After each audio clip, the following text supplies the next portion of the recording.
ಮಾತನಾಡಬೇಕಾಗಿ ಕೋಮುವಾದಿ ಶಕ್ತಿಗಳ ವಿರುದ್ಧ ಮತ್ತು ಕೋಮುವಾದದ ಆತಂಕಗಳನ್ನ ತುಂಬಾ ಚೆನ್ನಾಗಿ ಜನರಿಗೆ ಅರ್ಥ ಮಾಡಿಸ್ತಾ ಬಂದಿರುವಂತಹ, ಯುವಕರಿಗೆ ಅರ್ಥ ಮಾಡಿಸ್ತಾ ಬಂದಿರುವಂತಹ ಸುಧೀರ್ ಕುಮಾರ್ ಮುರಳಿರವರು ಕಾರ್ಯಕ್ರಮವನ್ನ ಕುರಿತು ಮಾತನಾಡಬೇಕಾಗಿ ವಿನಂತಿಸಿಕೊಳ್ತೇನೆ.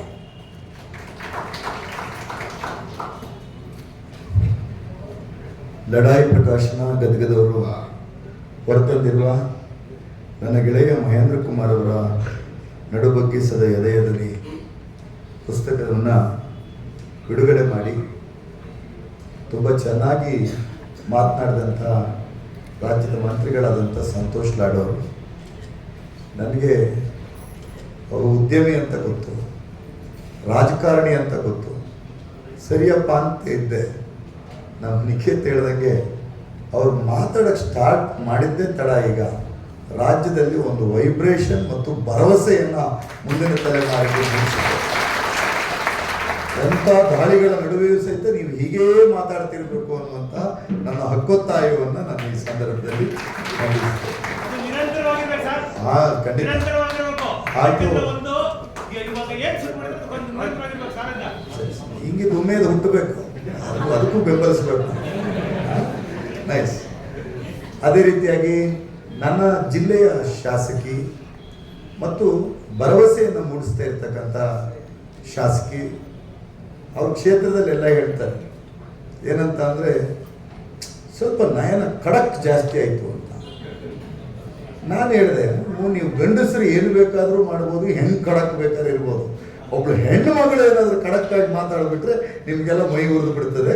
ಖಡಕ್ಕಾಗಿ ಇರಬೇಕಾದ್ರೆ ನಮ್ಮ ಬಾಬಾ ಸಾಹೇಬ್ ಅಂಬೇಡ್ಕರ್ ಹೇಳಿದ್ರು, ಖಡಕ್ಕಾಗಿ ಇದ್ದಾಗ ಅಂತಹ ನಯನ ಮೋಟಮ್ ಅವರೇ. ಮತ್ತು ಬಾಲನ್ ಅವರು ಮಾತಾಡಿದ್ದಿದೆಯಲ್ಲ, ಅದು ಎಂತ ಹೇಳ್ತಾರಲ್ಲ, ನಮ್ಮ ಹೃದಯಗಳನ್ನೆಲ್ಲ ಕಲಕಿ ಮೆದುಳನ್ನೆಲ್ಲ ತಿರುಗಿಸಿ ಹಿಂಗೆಲ್ಲ ಇದೆಯಾ ಅಂತೇಳಿ ನಮ್ಮ ವಿರೋಧಿಗಳ ಬಗ್ಗೆ ವ್ಯಂಗ್ಯಗಳನ್ನು ಹುಟ್ಟಿಸಲಿಕ್ಕೆ ಕಾರಣ ಬಾಲನ್ ಸರ್ ನನ್ನ ಹಿರಿಯ ವಕೀಲರು. ಮತ್ತು ವಿಶೇಷವಾಗಿ ಇಲ್ಲಿ 2 ಜೋಡಿಗಳು ಹಿಂದ್ಗಡೆ ಕೂತಿದ್ದಾರೆ. ಅದು ಮುನೀರ್ ಕಾಟಿಪಳ್ಳ ಮತ್ತು ನವೀನ್ ಶೆಟ್ಟಿ ಸೂರಿಂಜೆ. ಸುಮಾರು ಜನ ಯೋಚನೆ ಮಾಡ್ತಾ ಇದ್ದೀವಿ ನಾವು, ಉಡುಪಿ ಏನು ಕರಾವಳಿಯ ಭಾಗದಲ್ಲಿ ಗಟ್ಟಿಯಾದಂಥ ಧ್ವನಿ, ಇವರು ಹೋರಾಟ. ಎಲ್ಲರೂ ಸುಮ್ಮನೆ ಕೂತಿರ್ತಾರೆ. ಇವರಿಬ್ಬರು ಕೂತ್ಕೊಂಡು ಎಲ್ಲರೊಂದು ಕಡೆ ಜಿಗಿಟಬೇಕು, ಅವಾಗ ಅಲ್ಲಿದ್ದವರಿಗೆಲ್ಲ ಎಚ್ಚರ. ಆ ರೀತಿಯಾದಂಥ ನಮ್ಮ ಗೆಳೆಯರಾದಂಥ ಮುನೀರ್ ಅವರು, ನವೀನ್ ಶೆಟ್ಟಿ ಸೂರಿಂಜೆ ಅವರು ಇವರೆಲ್ಲ ಕೆಲಸ ಮಾಡಿದ್ದಾರೆ. ನಮ್ಮ ಲಡಾಯಿ ಪ್ರಕಾಶನ, ಅದು ಹಿಂದಿನೂ ಲಡಾಯಿ ಅಂದರೆ ಜಗಳ ಅಂತನೆಲ್ಲ, ವಾಗ್ವಾದ ಅಂತಾನೆ, ಸಂಘರ್ಷ. ಈ ತುಳು ಭಾಷೆಯಲ್ಲಿ ಬೋಳುವಾರವರು ಇದ್ದಾರೆ. ಲಡಾಯಿ ಅಂದರೆ ಅದೇನೆ ಗಲಾಟೆ, ಪೆಟ್ಟು ಲಡಾಯಿ ಮಾಡ್ಕೊಂಡು. ಹಾಗೆ ನೀವು ದಯವಿಟ್ಟು ಕರ್ನಾಟಕದ ಅತ್ಯುತ್ತಮವಾದಂಥ ಪ್ರಕಾಶನ ಸಂಸ್ಥೆಗಳು ಕರ್ನಾಟಕದ ರಾಜ್ಯಾದ್ಯಂತ ಇದೆ. ಅದರಲ್ಲಿ ಲಡಾಯಿ ಪ್ರಕಾಶನ ತರ್ತಿರ್ತಕ್ಕಂಥ ಪುಸ್ತಕಗಳನ್ನು ಸಹೃದಯರು ಗಮನಿಸಬೇಕು, ಕೊಳ್ಳಬೇಕು. ಯಾಕೆ ಅಂದರೆ ಅದು ನಮ್ಮ ಮನೆಗಳನ್ನು ಅಲಂಕಾರ ಮಾಡತಕ್ಕಂಥ ಒಂದು ಪುಸ್ತಕ ಸಂಸ್ಕೃತಿಯನ್ನು ನಮ್ಮ ಬಸವಸೋಳಿ ಬಾಯಿ ಅವರು ಕಟ್ಟಿದ್ದಾರೆ. ಅವರೆಲ್ಲ ವೇದಿಕೆ ಮೇಲಿದ್ದಾರೆ. ಪ್ರಕಾಶ್ ರೈ ಅವರು ವೇದಿಕೆ ಮೇಲಿದ್ದಾರೆ. ಈ ಸಿನಿಮಾ ನಟರು ಅಂತಂದರೆ ಉದ್ಯಮಕ್ಕೂ ವ್ಯಾಪಾರಕ್ಕೂ ಹತ್ತಿರದಲ್ಲಿರೋರು ಯಾರು ಅಂದರೆ ಸಿನಿಮಾ ನಟ. 2 ಟಿಕೆಟ್ ನನ್ನ ಸಿನಿಮಾದ್ದೇನಾದರೂ ಲಾಸ್ ಆಗುತ್ತೆ ನನ್ನ ಸ್ಟೇಟ್ಮೆಂಟಿಂದ ಅಂದರೆ ನಮ್ಮ ಅಣ್ಣ ಮೌನ, ಬಾಯಿ ಮುಚ್ಚೋದೇ ಇಲ್ಲ. ಎಂಥ ಹೀರೋನೇ ಆಗಲಿ, 56 ಇಂಚಿನ ಎದೆಯವರಾಗಲಿ, ತಲವಾರು ಹಿಡಿದವರಾಗಿರಲಿ, ಯಾರು ಬೇಕಾರಾಗಲಿ ಮಾತಾಡ್ತಾರೆ. ನಂದು ಇವತ್ತಿನ ನನ್ನ ಮಾಲ್ನ ಹೋಗ್ತಕ್ಕಂಥ ಯುವಕ ನಾನಿದ್ದೇನೆ ಅನ್ನೋ ಕಾರಣಕ್ಕಾಗಿ 2 ಟಿಕೆಟ್ ಖರೀದಿ ಆಗೋದು ನಿಲ್ಲುತ್ತೆ ಅಂದರೆ ಮಾತಾಡಲಿಕ್ಕೆ ಹೆದರುತ್ತಾ ಇರ್ತಕ್ಕಂಥ ಒಂದು ಸಂದರ್ಭದಲ್ಲಿ ನಾನು ಒಬ್ಬ ಕಲಾವಿದನಾಗಿ ನನ್ನ ಹೊಣೆಗಾರಿಕೆ ಇದೆ, ನನ್ನ ಜವಾಬ್ದಾರಿ ಇದೆ. ನಾನು ಮಾತಾಡ್ತೇನೆ ಅಂತ ಹೇಳ್ತಕ್ಕಂಥದ್ದು ನಾನು ನಿಜಕ್ಕೂ ಹೇಳ್ತೇನೆ. ಪ್ರಕಾಶ್ ಸರ್, ನಿಮಗೆ ಆ ಸಂಸ್ಕೃತಿಯಲ್ಲಿ ನಂಬಿಕೆ ಇಲ್ಲ. ನಾನು ಇವೆಲ್ಲ ಜನರ ಪರವಾಗಿ ಪಾದ ಮುಟ್ಟಿ ನಿಮಗೆ ಧನ್ಯವಾದಗಳನ್ನು ಹೇಳ್ತೀನಿ. ನಿಮ್ಮಂಥವ್ರು ಇರೋದ್ರಿಂದ ಹಲವಾರು ಯುವಕರಿಗೆ ಧೈರ್ಯ ಬಂದಿದೆ. ಅದಕ್ಕಾಗೆ ಸಂತೋಷ್ ಲಾಡ್ ಅವರು ಹೇಳಿದ್ರು, ನೀವು ನಿಜ ಜೀವನದ ಹೀರೋ, ಸಿನಿಮಾದ ಖಳನಾಯಕನೇ. ನಮಗೆ ಆ ನಾಗಮಂಡಲದಲ್ಲಿ ಇವ್ರನ್ನ ನೋಡಿ ಅವಳನ್ನು ಕಾಡ್ದವಳನ್ನ ಕಂಡು ಸಿಟ್ಟು ಬಂದು ಎಷ್ಟೆಲ್ಲ ಯಾವ್ಯಾವ ಸಿನಿಮಾ ತೆಗೆದ್ರಿ. ಅದರಲ್ಲಿ ರಾಮಾಚಾರ್ಯ ಬುರುಡೆ ಹೊಡೆಯೋರು ಇದ್ರಲ್ಲ, ನೀವು ಅದನ್ನೆಲ್ಲ ಸೇರಿಸಿದಾಗ ಅಲ್ಲಿ ಆ ದೊಡ್ಡಣ್ಣಗಿಂತ ಸಿಟ್ಟು ಬರೋದೇ ಈ ಪ್ರಕಾಶ್ ರೈ ಅವ್ರ ಮೇಲೆ. ಅಷ್ಟು ಕಾಡ್ತಾನೆ. ಅಂತ ಕಾಡುವ ಸಿನಿಮಾದ ನಟ ಇವತ್ತು ನಮ್ಮ ನಡುವೆ ಬದುಕನ್ನು ಕಟ್ಟಬೇಕು, ಜನರ ಜೊತೆ ಬಾಂಧವ್ಯವನ್ನು ಬೆಸಬೇಕು ಅಂತ ಓಡಾಡ್ತಾ ಇದ್ದಾರಲ್ಲ, ಅವರು ನಿಮ್ಮಂಥವರೆಲ್ಲ ಕೂರ್ಬೇಕನ್ನೋದು ಮಹೇಂದ್ರನ ಆಸೆ. ನನಗೆ ಈ ಮಹೇಂದ್ರ ಅಳುತ್ತಿರಲಿಲ್ಲ, ಎಂಥ ಸಂದರ್ಭದಲ್ಲಿ ಅಳುತ್ತಿರಲಿಲ್ಲ. ನನಗೆ ಈ ಪುಸ್ತಕವನ್ನು ಕೊಟ್ಟು ಅವನ ಮುದ್ದಾದ ಮುಖವನ್ನು ನೋಡಿದ ಕೂಡಲೇ ನನಗೆ ಆ್ಯಕ್ಚುಲಿ ಪಿಚ್ ಅನ್ನಿಸ್ತು. ಯಾಕಂದರೆ ನಾವೊಂಥರ ಒಟ್ಟೊಟ್ಟಿಗೆ ಕೆಲಸ ಮಾಡೋಕ್ಕೆ ಬಂದೆ. ನಾನು ABVPಲಿದ್ದೆ, ಅವನು ನಮ್ಮ ಮಾಜಿ ಸಚಿವರಾದಂಥ ಗೋವಿಂದೇಗೌಡರು ಶಿಷ್ಯ. ಈ ಗೋವಿಂದೇಗೌಡರು ನಮ್ಮ ಅಜ್ಜಿ ಮನೆ ಹತ್ರ, ನಾನು ಅವಾಗ ಹೋಗ್ತೀರಿ ಅವ್ರ ಹತ್ರ. ಅವ್ರು ನನ್ನನ್ನು ಕೂರಿಸ್ಕೊಂಡು ಹೇಳೋದು, ಸುಧೀರ ನೀನು ಎಂಥದ್ದು ಹಿಂದೆ ಅಂತ ABVP ಅಂತೆಲ್ಲ ಮಾಡದೇ ಆಯಿತು, ಅವನು ನಮ್ಮ ಹುಡುಗ ಕಣ, ಅವನು ಯಾಕೆ ಹಿಂಗಾಗೋದ ಅಂತ ಭಾರಿ ಬೇಜಾರು ಮಾಡ್ತಿರೋರು. ಇವನು ಅವಾಗ ಒಂದು 2 ತಿಂಗಳಿಗೆ ಹೋಗಿ ಗೋವಿಂದೇಗೌಡರ ಹತ್ರ ಹಣ ಹಂಗಲ್ಲ ಹಿಂಗಲ್ಲ ಅಂತ ಮಾತಾಡ್ಕೊಂಡು, ಗೋವಿಂದೇಗೌಡರು ಸ್ವಲ್ಪ ತಾಳ್ಮೆಯಿಂದ ಹೋಗು, ಸಂಧಾನದಿಂದ ಹೋಗು, ಎಲ್ಲರಿರೋ ಸಂಧಾನದಲ್ಲಿ ಇರು ಅಂತ ಹೇಳ್ತಾ ಇರ್ತಕ್ಕಂಥ ರೀತಿಯ ಮಹೇಂದ್ರ. ಮತ್ತು ನನಗೆ ನೀವೆಲ್ಲ ಇಲ್ಲಿ ಕೂತಿರೋ ಎಲ್ಲ ಗೆಳೆಯರಲ್ಲೂ ಆಪಾದನೆ ಇದೆ, ನಮ್ಮ ಧ್ವನಿ ಗೆಳೆಯರಿಂದ ಹಿಡಿದು ಏನು ಅಂತಂದ್ರೆ ಸುಧೀರ್ ಅವ್ರ ತಕ್ಷಣ ಫೋನ್ ಎತ್ತಲ್ಲ ಅಂತ ಎಲ್ರಿಗೂ ಇದೆ ಆಪಾದನೆ. ಅಂಥದ್ದೇ ಆಪಾದನೆ ಮಹೇಂದ್ರನಿಗೂ ಇತ್ತು ಕವಿತಕ್ಕ, ನೀನು ಸಮಯಕ್ಕೆ ಸರಿಯಾಗಿ ಸಿಕ್ಕೋದಿಲ್ಲ ಅಂತ. ಬೆಂಗಳೂರಿಗೆ ಬಂದವನು ಕೊಪ್ಪಕ್ಕೆ ಬಂದು ನನ್ನ ಹತ್ರ ಮಾತಾಡಲೇಬಾರ್ದು ಅಂತ ಸಿಟ್ಕೊಂಡು ನನ್ನ ಊರಿಂದ ಸುಮಾರು ಒಂದು 20 ಕಿಲೋಮೀಟರ್ ಮುಂದೆ ಬಂದವನು ವಾಪಸ್ ತಿರ್ಸ್ಕೊಂಡು ಬರ್ತಿದ್ದ. ನನಗೆ ಯಾಕೋ ಮನಸ್ಸು ಬರಲಿಲ್ಲ ಕಣೋ ನಿನ್ನನ್ನು ಮಾತಾಡಿಸ್ಕೋಬೇಕು ಅಂತ. 20 ಕಿಲೋಮೀಟರ್ ಮುಂದೆ ಜೈಪುರ ದಾಟ್ಬಿಟ್ಟಿದ್ದೆ, ಆದರೂ ವಾಪಸ್ ಬಂದೆ ಅಂತ ಹೇಳುವ ಒಂದು ಅಂತಃಕರಣವನ್ನು ಇಟ್ಟಿರ್ತಕ್ಕಂಥ ಒಬ್ಬ ನನ್ನ ಆಪ್ತವಾದಂಥ ಗೆಳೆಯ. ನಾನು ಅವನು ಸೇರಿ ಏನೇನು ಸಂಘಟನೆ ಮಾಡಿದ್ವಿ ಏನೇನು ಅಂತ ಹೇಳೋದಕ್ಕೆ ನನಗೆ ನಮ್ಮ ಮೊಟ್ಟವರು ನವೀನು ಮುನೀರೆಲ್ಲ ಹೇಳಿ ನಾನು ಮಂಗಳೂರಿನಲ್ಲಿ ಅಂತ ಹೇಳ್ಬಿಟ್ಟಿದ್ದೀನಿ. ಈಗಲೂ ಎಲ್ಲ ಗೆಳೆಯರು ನಾನು ಮರ್ತಾ ಇರೋ ನನಗೆ ತೋರಿಸ್ತಾ ಇರ್ತಾರೆ, ಸರ್ ಈ ರೀತಿ ಎಲ್ಲ ಹೇಳಿದ್ದೀರಿ ಹೀಗಿದೆ ಅಂತ ಹೇಳ್ತಾರೆ. ನಾನು ಅದನ್ನು ಪುನರಪಿ ಹೇಳೋಕ್ಕೆ ಹೋಗೋದಿಲ್ಲ. ಇಲ್ಲೆಲ್ಲ ಮಾತನಾಡಿರ್ತಕ್ಕಂಥವ್ರ ವಿಚಾರದಲ್ಲಿ ನಾನು ಮಾತಾಡಬೇಕು. ಅದೇನು ಅಂದರೆ ನಮ್ಮ ನಯನ ಅವರು ಗಟ್ಟಿಗಿತ್ತಿ ಧೈರ್ಯ ಎಲ್ಲ ಇದೆ, ಅಡ್ವೊಕೇಟ್ ಗಟ್ಟಿಯಾಗಿ ಮಾತಾಡಿ ಎದುರಿಸಬಲ್ತಕ್ಕಂಥ ಎಲ್ಲ ಚೈತನ್ಯ ಇದೆ. ಚೂರು ಈ ವಿಚಾರದಲ್ಲಿ ಅವ್ರು ಏನಂತಾರೆ, ನಾನು ಸೆಂಟ್ರು ಅಲ್ಲ ರೈಟ್ರು ಅಲ್ಲ ಏನು ನೋ ನಾನು ಸೆಂಟ್ರು ಅಂತ ಹೇಳ್ತಾರೆ. ನಾನು ಹೇಳೋದು we should be in centre but slight towards the left ಇರಬೇಕು ಅಂತ ನಾನು ವಿನಂತಿ. ಅವ್ರು ಲಾಡೋರು ಹೇಳ್ತಾರೆ ಫುಟ್ಬಾಲಲ್ಲಿ ಹಾಗೆ ಸೆಂಟರ್ ಲೆಫ್ಟ್ ಅಂತ ಹೇಳ್ತಾರಂತ. ನಿಜಕ್ಕೂ ಯಾಕಂದರೆ ಅದನ್ನು ತುಂಬ ಚೆನ್ನಾಗಿ ನಮ್ಮ ನಜ್ಮ ಹೇಳಿದ್ರಲ್ಲ, ಒಂದು ಜೀವಪ್ರತೆಯ ಕಡೆಗೆ ನಾವು ಗಟ್ಟಿಯಾಗಿ ನಿಲ್ಲಬೇಕು. ನಮಗೆ ಆಗಬಹುದಾದ ತಾತ್ಕಾಲಿಕವಾದಂತಹ ನಷ್ಟಗಳಿಗೆ ಎದುರಾಗಲಿಕ್ಕೆ ತಯಾರಾಗಬೇಕಾದಂಥ ಪರಿಸ್ಥಿತಿ ಈಗಿದೆ. ನಾವು ಅಂಥದ್ದನ್ನೆಲ್ಲ ತುಂಬ ನಿತ್ಯವೂ ಎದುರಿಸ್ತಾ ಇದ್ದೀವಿ. ನಮಗೆ ಗೊತ್ತಾಗ್ತಾ ಇರುತ್ತೆ ಏನೇನು ಮಾಡ್ತಾರೆ, ನಮ್ಮ ಎದುರುಗಡೆ ಸಂಚಿ ಏನಿದೆ, ಏನು ಮಾಡಕ್ಕೆ ಹೊರಟಿದ್ದಾರೆ ಎಲ್ಲವೂ ಗೊತ್ತಾಗ್ತಾ ಇರುತ್ತೆ. ಹಾಗಂತ ನಾವು ಸಮಾಜದೊಳಗೆ ಗಟ್ಟಿಯಾಗಿ ಕೆಲಸ ಮಾಡಬೇಕು. ನೂರಾರು ಮಹೇಂದ್ರ ಕುಮಾರ್ ಅವರು ಹುಟ್ಟಬೇಕು ಅನ್ನುವಂಥ ಅಭಿಪ್ರಾಯವನ್ನು ಹೇಳಿದರು. ಹುಟ್ಟಬೇಕು, ಈ ಸಮಾಜ ಸಾಕಬೇಕಲ್ಲ, ಹುಟ್ಟಬೇಕು, ಸಮಾಜ ಸಾಕಬೇಕಲ್ವಾ. ಮತ್ತೆ ಯಾರು ಮುಜುಗರ ಪಡೋದು ಬೇಡ. ನಾನು ಒಂದು ಪೊಲಿಟಿಕಲ್ ಪಾರ್ಟಿಯಲ್ಲಿ ಇದ್ದೀನಿ, ಕಾಂಗ್ರೆಸ್ ಪಾರ್ಟಿಯ ಸ್ಟೇಟ್ ಸ್ಪೋಕ್ಸ್ ಪರ್ಸನ್ ಆಗಿದ್ದೀನಿ. ನಾನು ಹೇಳ್ತಾ ಇರ್ತೀನಿ, ಸುಧೀರ್ ಅವರೇ ನಿಮ್ದೇನು ಮುಂದೆ ಕತೆ ಅಂತ. ನಮ್ಮ ಕತೆ ಏನಿಲ್ಲ, ನಾವು ಹಿಂಗೆ ಬೀದಿ ತುಂಬ ಇಟ್ಕೊಂಡು ಆಡ್ಕೊಂಡು ಹೋರಾಟ ಕುಸ್ತಿ ಜಗಳ ಮಾತುಕತೆ ಮಾಡ್ತಾ ಹೋಗೋದು. ಮತ್ತೆ ಉಳಿದಿದ್ದು ಅಧಿಕಾರ ಮಾಡೋಕ್ಕೆ ಒಂದು ಬೇರೆ ಸೆಟ್ ಇರ್ತದೆ, ಅವ್ರು ಮಾಡ್ತಿರ್ತಾರೆ. ಇದನ್ನು ನಾನು ತಮಾಷೆಯಾಗಿ ತಗೋತಾ ಇದ್ದೀನಿ ಹೊರತು ನೋವಿನಿಂದ ನಾನು ಇದನ್ನು ಹೇಳ್ತಾ ಇಲ್ಲ. ಆದರೆ ಗಟ್ಟಿಯಾಗಿ ಮಾತನಾಡ್ತಕ್ಕಂಥ ಸಂದರ್ಭದಲ್ಲಿ ಪ್ರಕಾಶ್ ರೈ ಅವರು ನಾನಿರುವ ಪಕ್ಷವನ್ನು ಏನಾದರೂ ವಿಚಾರದ ಮೇಲೆ ವಿಮರ್ಶೆಯನ್ನು ಮಾಡಿದ್ರೆ ನಾನು ಸಂತೋಷ ಪಡ್ತೇನೆ. ಯಾಕೆ ಅಂತಂದರೆ ಇವತ್ತಿಗೂ ವಿಮರ್ಶೆಗೆ ಒಳಪಡಲಿಕ್ಕೆ ತಯಾರಾಗಿರುವ ಒಂದು ಪೊಲಿಟಿಕಲ್ ಪಾರ್ಟಿಯಾಗಿ ಕಾಂಗ್ರೆಸ್ ಪಕ್ಷ ಉಳಿದಿದೆ ಅನ್ನುವಂಥದ್ದನ್ನು ನಾವು ಸಹಿತ ಒಪ್ಕೋಬೇಕಾಗ್ತದೆ. ಅದು ಆ ರಾಜಕೀಯ ಚರ್ಚೆಗೆ ನಾನು ಹೋಗೋದಿಲ್ಲ. ಈ ಮಹೇಂದ್ರ ಕುಮಾರ್ ಅವ್ರ ಬಗ್ಗೆ ಯಾರು ಹೇಳಿದ್ರು, ದಳಕ್ಕೆ ಸೇರಿದ್ದು ಯಾರು ಹೇಳಿದ್ರು, ನಾವು ನಿಕೇತ್ ಹೇಳಿದ್ರು. ನನಗೆ ಪಾಪ ಬೇಜಾರಾಗೋದು ಕನಿಕರಾಗೋದು ಕರ್ನಾಟಕದ ಹೆಮ್ಮೆಯ ಪುತ್ರನಾದಂತಹ, ಕರ್ನಾಟಕದ ಮಣ್ಣಿನ ಮಗನಾದಂತಹ ದೇವೇಗೌಡರಂಥ ಒಬ್ಬ ಹಿರಿಯ ವ್ಯಕ್ತಿ ಕೇವಲ ತನ್ನ ಮಗ ಅನ್ನುವ ಕಾರಣಕ್ಕಾಗಿ ಒಂದು ಏನು ಹೇಳ್ಬೋದು, ಅದಕ್ಕೆ ಧೃತರಾಷ್ಟ್ರ ವ್ಯಾಮೋಹ ಅಂತ ನಾನು ಬಳಸ್ಬಿಡ್ತೀನಿ. ಇರಲಿ, ಧೃತರಾಷ್ಟ್ರ ವ್ಯಾಮೋಹದ ಕಾರಣಕ್ಕಾಗಿ ಏನಾದರೂ ದೇವೇಗೌಡರನ್ನ ಕೂರಿಸಿ ಕೇಳಿ, ನಿಮ್ಮ ಕುಮಾರಸ್ವಾಮಿ ಅವರ ನಿಲುವು ಏನಾದರೂ ಸರಿಯಾ ನಿಮಗೆ ಅಂತಂದರೆ ದೇವೇಗೌಡರು ಹೇಳ್ತಾರೆ ಅದು ಸರಿಯಲ್ಲ ಅಂತ. ಮತ್ತು ಯಾಕೆ ಗೌಡ್ರಿ ಹಿಂಗೆ ಮಾಡಿದ್ದೀರಿ ಅಂದರೆ ಮಗಗೆ ಅಧಿಕಾರ ಸಿಕ್ಕಬೇಕು, ನಂದು ಮುಗಿದೋಯ್ತಲ್ಲ ಅಂತ ಹೇಳ್ತಾರೆ ಹೊರತು ಅಂಥ ದೇವೇಗೌಡರಿಗೆ ಅನ್ಯಾಯವಾದ ಕಾಲದಲ್ಲಿ ನಾವು ಮಹೇಂದ್ರ ಕುಮಾರ್ ಜನತಾದಳಕ್ಕೆ ಹೋದ ಸಂದರ್ಭವನ್ನು ನಾನು ಈ ಸಂದರ್ಭದಲ್ಲಿ ಹೇಳಬೇಕು, ಯಾಕಂದ್ರೆ ರಾಜಕೀಯ ಕಾರ್ಯಕರ್ತರಿಗೆ ಇದು ಗೊತ್ತಾಗಬೇಕು. ಜನತಾದಳಕ್ಕೆ ತಗೊಂಡೋಗಿ ಬಿಟ್ವಿ ನಾವೇ ಅಲ್ಲ. ಅವ್ನು ಹೇಳ್ದ ಕಾಂಗ್ರೆಸ್ ಯಾಕೆ ಸಾಧ್ಯ ಇಲ್ಲ, ಏನಿದ್ರು ದೇವೇಗೌಡರು ಸೆಕ್ಯುಲರ್ ವಿಚಾರಕ್ಕೆ ಭಾರಿ ಸ್ಪಷ್ಟವಾಗಿದ್ದಾರೆ, ಅಲ್ಲಿಗೆ ಹೋಗ್ತೀವಿ ಅಂತ. ಇವನು ಸೇರಿ ಒಂದು ತಿಂಗಳಿಗೆ ನಾನು ತಿರುಗಿಸಿ ಫೋನ್ ಮಾಡ್ದ ಮಹೇಂದ್ರ, ಸುಧೀರ ನಾನು ದಳಕ್ಕೆ ಹೋಗ್ಬಿಟ್ಟೆ, ನೀನು ಇಲ್ಲಿ ಬರದೇ ಹೋದದ್ದು ಒಳ್ಳೇದಾಯ್ತು. ಯಾಕೆ ಅಂತಂದ್ರು, ಸೆಕ್ಯುಲರ್ ಪಕ್ಯುಲರ್ ಮೊಣ್ಣಗಟ್ಟಿ ಅಂಥದ್ದು ಇಲ್ಲ ಇಲ್ಲಿ. ಇವ್ರು ಏನು ಕೇಳಿದೆ, ಇದು RSS ಬಿ ಟೀಮ್ ಅಂತ. ಯಾವಾಗ ಸುಮಾರು 7-8 ವರ್ಷಗಳು 10 ವರ್ಷಗಳ ಹಿಂದೆ RSS ಬಿ ಟೀಮ್ ಅಂತ. ಈಗ ನಾವು ಅದನ್ನ ಒಪ್ಕೋತಾ ಇದೀವಿ, ಅದನ್ನ ಬಿಡಿ, ಅದು ರಾಜಕೀಯ ಚರ್ಚೆ ನಮ್ಗೆ ಬೇಕಾಗಿಲ್ಲ. ಇಲ್ಲ ಪಾಪ ನಜ್ಮಾ ನಮ್ಮವಳ ಒಂಥರ ಆಪ್ತತೆಯಿಂದ ಈ ಕಾರ್ಯಕ್ರಮ ಹೋಗ್ತಿದೆ ಮತ್ತು ಇಷ್ಟು ವಿಮರ್ಶಾತ್ಮಕವಾಗಿ ಹೋದ್ರೇನೆ ಭಾರಿ ಚಂದ ಅಂತ ನನಗೂ ಅನಿಸ್ತಾ ಇದೆ. ನಮ್ಮ ನಟರಾಜ್ ಈ ರೀತಿ ಎಲ್ಲ ಗೆಳೆಯರು ಇದ್ದಾರೆ. ನನಗೆ ನಿನ್ನೆ ಫೇಸ್ಬುಕ್ಕಲ್ಲಿ ನಮ್ಮ ದಿನೇಶ್ ಅಮೀನ್ ಮಟ್ಟು ಬರೆದಿದ್ದನ್ನು ಯಾರೋ ನನಗೆ ಶೇರ್ ಮಾಡೋದು.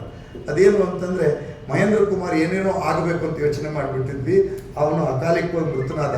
ಸುಧೀರ್ ಕುಮಾರ್ ಮುರಳಿ ನಿಕೇತೆಲ್ಲ ಏನೇನೋ ಆಗಬೇಕು ಅಂತಿದ್ದೀವಿ, ಅವರು ಕುಂಟುತ್ತಲೇ ಸಾಗುತ್ತಿದ್ದಾರೆ. ಈಗ ನಾನು ನಿಮ್ಮ ಹತ್ರ ವಿನಂತಿ ಮಾಡೋದೇನು ಅಂದ್ರೆ, ನಮಗೆ ಕುಂಟುತ್ತ ಸಾಗ್ಲಿಕ್ಕಾದ್ರೂ ಬಿಡಿ ನೀವು, ಕುಂಟುತ್ತ ಸಾಗಲಿಕ್ಕಾದ್ರೂ ಬಿಡಿ ಅಂತ. ಮಹೇಂದ್ರನ ಕೆಲಸ ಯಾವ ರೀತಿ ಯೋಚನೆ ಇತ್ತು ಅಂದ್ರೆ, ಅವನು ಒಂದು ರಾಜಕೀಯ ಪಕ್ಷವನ್ನ ಒಂದು ಮುಂದಿನ ಚುನಾವಣೆಯಲ್ಲಿ ಅಧಿಕಾರಕ್ಕೆ ಅಥವಾ ಬಹುಮತವನ್ನು ಗಳಿಸುವುದರ ಕಡೆಗೆ ಅವನ ಗಮನ ಇರಲಿಲ್ಲ. ಮಹೇಂದ್ರನ ಗಮನ ಇದ್ದಿದ್ದು ಜನಮಾನಸದ ಚಿಂತನೆಯನ್ನ ತಿದ್ದುಪಡಿಯನ್ನ ಮಾಡಬೇಕು ಅನ್ನುವಂಥ ಯೋಚನೆಯಲ್ಲಿ ಮಹೇಂದ್ರ ಕೆಲಸ ಮಾಡ್ತಾ ಇದ್ದ. ಆ ರೀತಿಯಾದ ಕೆಲಸಕ್ಕೆ ನಾವೆಲ್ಲ ಕೈ ಜೋಡಿಸ್ಕೊಂಡಿದ್ವಿ.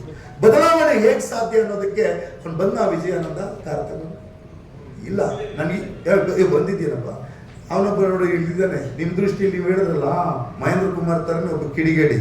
ಎಂತಹ ಕಿಡಿಗೇಡಿ ಅಂದ್ರೆ, ಕೇವಲ 2 ವರ್ಷಗಳ ಹಿಂದೆ ನನ್ನ ಆಫೀಸಿಗೆ ಕಲ್ಲು ದೊಣ್ಣೆಗಳ ಸಮೇತ ದಾಳಿ ಮಾಡಿದ ದಾಳಿಕೋರರ ಗುಂಪಿನಲ್ಲಿ ಇದ್ದಂತ ಯುವಕ. ಆದ್ರೆ ನಾನು ಅವತ್ತು ಹೇಳ್ತಾ ಇದ್ದೆ, ನೀವು ಹೇಳಿದ್ರಲ್ಲ ಏನು ಪ್ರಬಲವಾದಂತಹ ಏನು ಕೌಂಟರ್ ಮೆಟಾಫರ್ ಏನು, ನಮಗೆ ನರೇಷನ್ ಏನು ಅಂತಾರೆ, ಕೌಂಟರ್ ನರೇಷನ್ ಏನು ಅಂದ್ರೆ ಅದು ಅಂಬೇಡ್ಕರ್ ವಾದ ಮತ್ತು ಗಾಂಧಿವಾದವನ್ನ ಜೊತೆಯಾಗಿ ತೆಗೆದುಕೊಂಡು ಹೋಗೋದೇ ಕೌಂಟರ್ ನರೇಷನ್. ನಾನು ಅದೇ ನೆಲೆಯಲ್ಲಿ ಹೋದೆ. ಆ ಗೆಳೆಯ ಇವತ್ತು ನಮ್ಮ ಜೊತೆ ಬಂದಿದ್ದಾನೆ. ಅದರಲ್ಲಿ ನನಗೆ ಸ್ಪಷ್ಟವಾದ ನಂಬಿಕೆ ಇದೆ. ಅದೇ ರೀತಿಯಾಗಿ ನಾನು ಈಗಲೂ ಹೇಳ್ತೇನೆ, ಈಗೆಲ್ಲ ನಮ್ಮ ಬಜರಂಗ ದಳದವರು ಹಾಡು ಹೇಳ್ಕೊಂಡು ತಿರುಗೋದು, ಏನು ಹೇಳಿ ಎಲ್ಲ ಹಾಡು, ಅವ್ರಿಗೆ ಗೊತ್ತಿಲ್ಲ ಹಾಡು ಯಾರು ಬರ್ತಿತ್ತು ಅಂತ. ಈ ಮಹೇಂದ್ರ ಒಂದು ದಿವಸ ನನ್ನ ಆಫೀಸಲ್ಲಿ ಕೂತ್ಕೊಂಡು, ಅರೆ ಎಲ್ಲ ಸಂಘಟನೆಗಳಿಗೂ ಹಾಡಿದೆ, ಈ ಕೋಮು ಸೌಹಾರ್ದತ್ವ ವೇದಿಕೆಯವರು 3-6 ಹಾಡು ಬರೀತಾರೆ, ನಮಗೊಂದು ಹಾಡು ಬೇಕು ಅಂತಂದ. ಇವನ್ ನಮ್ಮ ಮುಟ್ಟು ಕಲಾವಿದ ನವೀನ್ ಕರ್ವಾನೆ ಅಂತ, ನಾನು ಬರೀತೀನಿ ಹಾಡು ಅಂತ ಹಾಡು ಬರ್ದ. ಅಶ್ವಿನಿ ಆಡಿಯೋಕ್ಕೆ ಹೋದ, ಇವನೇ ಮನೆದ ಅಡಿಕೆ ದುಡ್ಡು ತಗೊಂಡು ಹೋದ, ಹಾಡು ಹೇಳಿಸ್ದ, ಗಾಯಕರಿಗೆ ದುಡ್ಡು ಕೊಟ್ಟು ಕ್ಯಾಸೆಟ್ ಮಾಡಿ ಕರ್ಕ ಬಂದ. ಅವನೀಗ ಆ ವಿಚಾರಧಾರೆ ಬೇಡ ಅಂತೇಳಿ ನಮ್ಮ ಜೊತೆ ಈಚೆಗೆ ಬಂದಿದ್ದಾನೆ. ಅವ್ರು ಅದೇ ಹಾಡು ಹೇಳ್ಕೊಂಡು ತಿರುಗ್ತಾ ಇದ್ದಾರೆ. ಈ ಎಲ್ಲ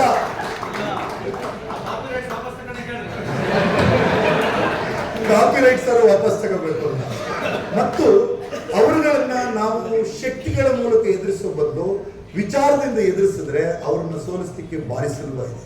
ಶಕ್ತಿಗಳ ಮೂಲಕ ಅವರನ್ನು ಯಾಕೆ ಎದುರಿಸ್ಲಿಕ್ಕೆ ಆಗೋದಿಲ್ಲ ಅಂತಂದ್ರೆ, ಅವರು ಬಾಂಬ್ ವಿದ್ಯಾ ಪ್ರವೀಣರು, ಕುಟಿಲ ವಿದ್ಯಾ ಪ್ರವೀಣರು, ಅಪಪ್ರಚಾರದ ಪ್ರವೀಣರು. ಅವರಿಗೆ ಗಟ್ಟಿಯಾಗಿ ನಿಲ್ಲಬೇಕು ಅಂತಂದ್ರೆ ಮನಸ್ಸು ಮಾಡಿದ್ರೆ ಪ್ರಕಾಶ್ ರೈ ಅವರಿಗೆ ಪ್ರೊಡ್ಯೂಸರೇ ಸಿಗದಿದ್ದಂಗೆ ಮಾಡಬೇಕು ಅಂತ ಆಸೆ ಅವರಿಗಿದೆ.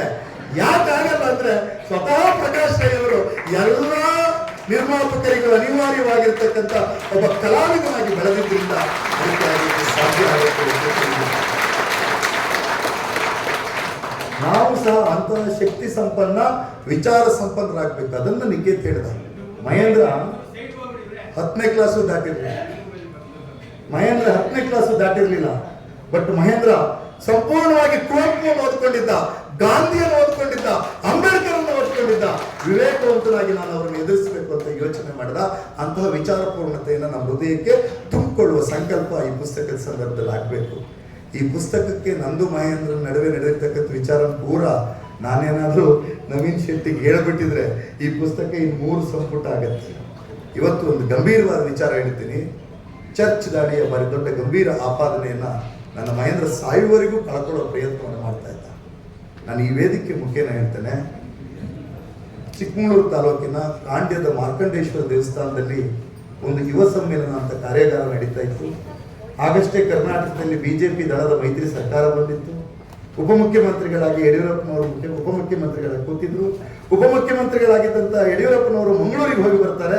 ಆದರೆ ಅಲ್ಲಿಯ ಶಕ್ತಿ ಕೇಂದ್ರವಾಗಿರ್ತಕ್ಕಂಥ ಒಬ್ಬ ವ್ಯಕ್ತಿಯ ಮನೆಗೆ, ಕಲ್ಲಡಕ ಪ್ರಭಾಕರ್ ಭಟ್ರ ಮನೆಗೆ ಹೋಗೋಕ್ಕೆ ಯಡಿಯೂರಪ್ಪನವರಿಗೆ ಪುರುಸೊತ್ತಾಗಲಿಲ್ಲ. ಕಲ್ಲಡಕ ಪ್ರಭಾಕರ್ ಭಟ್ರವರಿಗೆ ಭಾರಿ ಈಗೋ ಹೊರಟಾಗುತ್ತೆ. ಯಡಿಯೂರಪ್ಪನವರು ತನ್ನ ಕಾಲ ಬುಡಕ್ಕೆ ಬರಬೇಕು ಅನ್ನುವ ಏಕಮಾತ್ರ ಕಾರಣಕ್ಕೆ ಮಹೇಂದ್ರ ಕುಮಾರ್ನವ್ರನ್ನ ಟೆಂಪ್ಟ್ ಮಾಡಿ ಮತಾಂತರದ ವಿಚಾರವನ್ನು ಇಟ್ಕೊಂಡು ಕ್ರೈಸ್ತರ ಮಂದಿರಗಳಿಗೆ ದಾಳಿ ಮಾಡಬೇಕು ಅಂತ ಪ್ರೇರೇಪಣೆಯನ್ನು ಮಾಡ್ತಾರೆ. ಆಗ ಮಹೇಂದ್ರನನ್ನು ಕರೆದು ಸಾವಧಾನದಿಂದ ಹೇಳಿದೆ, ಮಹೇಂದ್ರ, ಡೋಂಟ್ ಡೂ ದಿಸ್.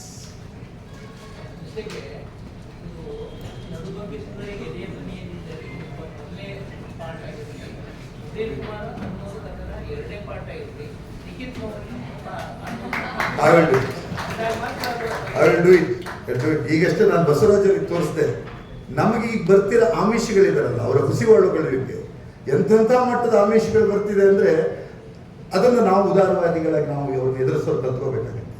ಎಂತೆಂಥ ಆಮಿಷಗಳು ಬರ್ತಾ ಇದೆ ಅಂದರೆ ಎಲ್ಲವನ್ನು ಮರೆತು ಬಿಡೋಣ, ಮತ್ತೆ ಬನ್ನಿ ವಿಶಾಲ ಹಿಂದೂ ಸಮಾಜವನ್ನು ಕಟ್ಟೋಣ ಅಂತ ಹೇಳ್ತಿದ್ದಾರೆ. ನಾನು ಅದಕ್ಕೆ ಹೇಳ್ತಿದ್ದೀನಿ, ನಿಮ್ಮ ವಿಶಾಲವಾದ ಹಿಂದೂ ಸಮಾಜದೊಳಗಡೆ ನನ್ನ ಅಂಬೇಡ್ಕರ್ಗೆ ಜಾಗ ಇಲ್ಲ, ನನ್ನ ಗಾಂಧಿಗೆ ಜಾಗ ಇಲ್ಲ, ನನ್ನ ರಾಮಕೃಷ್ಣ ಪರಮಹಂಸಕ್ಕೆ ಜಾಗ ಇಲ್ಲ, ನಮ್ಮ ವಿವೇಕಾನಂದಕ್ಕೆ ಜಾಗ ಇಲ್ಲ, ನಮ್ಮ ಬಸವಣ್ಣಗೆ ಜಾಗ ಇಲ್ಲ, ನಮ್ಮ ಸಂತ ಶಿಶುನಾಳ ಶರೀಫಿಗೆ ಜಾಗ ಇಲ್ಲ, ನಮ್ಮ ಕುವೆಂಪುಗೆ ಜಾಗ ಇಲ್ಲ, ನಮ್ಮ ಕನಕದಾಸಿಗೆ ಜಾಗ ಇಲ್ಲ, ನಮ್ಮ ನಾರಾಯಣಗುರಿಗೆ ಜಾಗ ಇಲ್ಲ. ಇಂಥವರಿಗೆ ಜಾಗ ಕೊಡದೆ ಹೆಡಗೇವಾರ್, ಗೊಳವಲ್ಕರ್, ಸಾವರ್ಕರ್ ಮತ್ತು ಗೋಡ್ಸೆಗೆ ಜಾಗ ಇಟ್ಕೊಂಡಿರ್ತಕ್ಕಂಥದ್ದು ನಿಮ್ಮದು ವಿಶಾಲ ಹಿಂದೂ ಸಮಾಜ ಆಗಲಿಕ್ಕೆ ಸಾಧ್ಯ ಇಲ್ಲ. ಇದು ಇವತ್ತಿನ ಮಾತು. ವಸು ಪಬ್ಲಿಷರ್, ಅದ್ರ ಹಿಂದ್ಗಡೆ ಅವರಿಗೊಂದು ಚಿಂತನೆ ಇದೆ. ನಾಳೆ ಹಾಟ್ ಕೇಕ್ ಸೇಲ್ ಆಗುತ್ತೆ ಅಂತ ಹೇಳೋ ಕಾರಣಕ್ಕೆ ಯಾವುದ್ಯಾವುದೋ ಪುಸ್ತಕ ನೀವು ತಗೊಂಡೋಗಿ ಕೊಟ್ಟರು ಬಸು ಸುಳಿ ಬಾವಿ ಪ್ರಿಂಟ್ ಮಾಡೋದೇ ಇಲ್ಲ. ಬಸು ನಮಗೆಲ್ಲ ಯಾಕೆ ಇಷ್ಟ ಅಂತಂದರೆ ಅತ್ಯಂತ ಭಾವತೀವ್ರತೆಯ ಕವಿಯತ್ರಿ. ವಿಭಾನ ಕುಟುಂಬಸ್ಥರವರು ಅನ್ನೋ ಕಾರಣಕ್ಕಾಗಿ ನನಗೆ ಅವ್ರ ಮೇಲೆ ಇನ್ನಿಲ್ಲದ ಪ್ರೀತಿ. ಆಕೆಯನ್ನು ನಾವು ಕಳ್ಕೊಂಡು ನೋಡಿದೆಯಲ್ಲ, ಇಲ್ಲಾಂದ್ರೆ ಈ ನಾಡಿನ ಅತ್ಯುತ್ತಮ ಕವಿಯತ್ರಿಯರ ಸಾಲಿಗೆ ನಮ್ಮ ವಿಭಾ ತಿರುಕಲ್ಪಡಿ ಹೋಗ್ತಾ ಇದ್ಲು ಅನ್ನುವಂಥದ್ದು ನಮಗೆಲ್ಲ ಈ ಹೊತ್ತಲ್ಲಿ ನೆನಪು ಮಾಡ್ಕೊತೀನಿ. ಅವರು ಪ್ರಿಂಟ್ ಮಾಡಿದ ಈ ಪುಸ್ತಕವನ್ನು ನೀವು ಜವಾಬ್ದಾರಿ ತಗೋಬೇಕು. ನಾನು ಮಹೇಂದ್ರ ನೊಟ್ಟೂರಿನಲ್ಲಿ ಒಂದು ಕಾರ್ಯಕ್ರಮ ಮಾಡ್ತೀನಿ. ಸಂತೋಷ್ ಲಾಡ್ ಅವ್ರು ನೀವು ಇವತ್ತು ಮಾತಾಡಿದ ಕಾರಣಕ್ಕೆ ನೀವು ನಮ್ಮೂರಿಗೆ ಬರಬೇಕು ಅಂತ ಒತ್ತಾಯ, ಎಷ್ಟು ಬೇಕಾದ್ರೂ ಬಿಸಿ ಇರಲಿ ನೀವು, ನಮ್ಮದು ಒತ್ತೊತ್ತಾಯ ಇದೆ, ನೀವು ನವೀನ್ ಕರೆಸ್ಬೇಕು.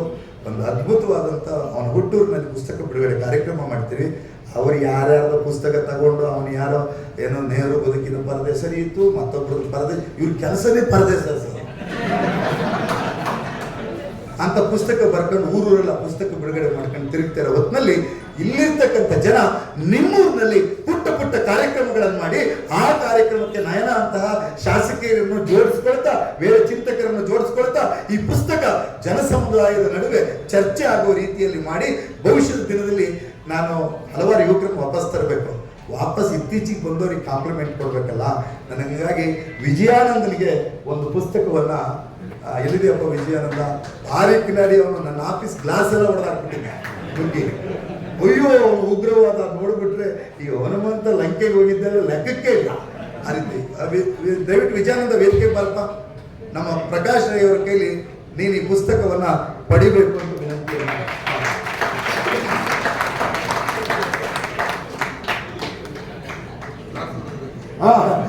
ಮತ್ತು ನನ್ನ ಕಚೇರಿಯ ಗ್ಲಾಸ್ಗಳನ್ನೆಲ್ಲ ಒಡೆದಿದ್ದಕ್ಕಾಗಿ ಅವನಿಗೆ ಹುಡುಗರೆ.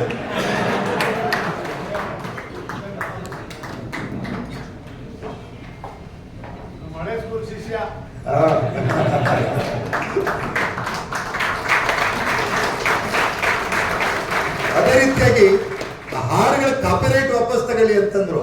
ಇವತ್ತಿಂದ ಹಾಡು ಬ್ಯಾನ್ ಮಾಡ್ತಾವೆ. ನವೀನ್ ಕರವಾನೆ ಬರೆದಿದ್ದ ಹಾಡು ಅಂತ ಗೊತ್ತಾದ್ರೆ ಅವಿನ ಹಾಡಕ್ಕೆ ಹೋಗೋದಿಲ್ಲ. ಆ ನವೀನ್ ಕರವಾನೆ ಅವರಿಗೆ ಸಹಿತ ಒಂದು ಪುಸ್ತಕವನ್ನ ನಮ್ಮ ಸಚಿವರಾದಂಥ ಸಂತೋಷ್ ಲಾಡ್ ಅವರು ನೀಡಬೇಕು ಅಂತ ನಮಗೆ. ನಮ್ಮ ರೈತ ಸಂಘದ ಶೃಂಗೇರಿ ಕ್ಷೇತ್ರದ ಕಾರ್ಯಾಧ್ಯಕ್ಷರ ಕೆಲಸ ಮಾಡ್ತಿದ್ದಾರೆ.